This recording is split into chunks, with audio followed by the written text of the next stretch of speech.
Hi, Ray here with a creative brainstorming tip. Regardless of the job that we have, we often come across those difficult problems to solve. You know, those ones that are important and complex, and they require something beyond the normal decision making process. For these, we often turn to some form of brainstorming, which is a way to get the creative juices flowing.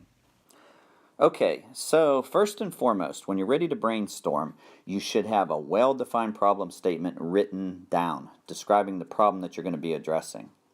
If you don't have this done, stop right now because it's very important for an effective process that you write down the problem up front. And as a bonus, it's even better if you can get your users to give their nod of approval.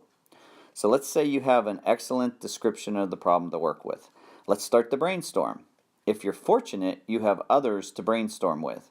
Now, I've been asked, can you brainstorm alone? And I always say, sure, I do it all the time. What I like to do when brainstorming alone is get in a quiet place with a blank sheet of paper and I just let the ideas flow. The truth is, as you add people to your brainstorming team, you get more and more ideas. That's because ideas build on each other within a team.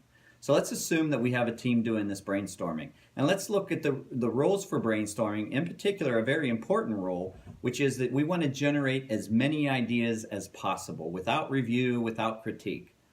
So it's quantity over quality.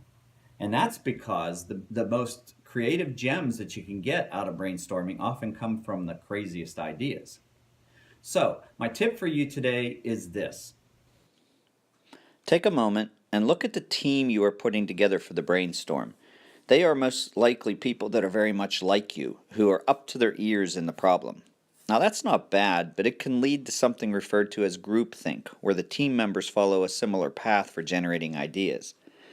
It's been even said that experts on a topic lose their ability to consider the wild ideas, the ones that are out of the box and valuable to the brainstorm. Since we're searching out these original creative ideas, what I suggest is that you expand your team to include people who are not familiar with your problem, maybe not even familiar with your line of work. They will be able to contribute because remember, you had that excellent problem statement to get started with. So now what happens when you add these members? Your idea list expands in new and creative ways, a good thing. Using your network of friends and colleagues is an excellent way to build your brainstorming team.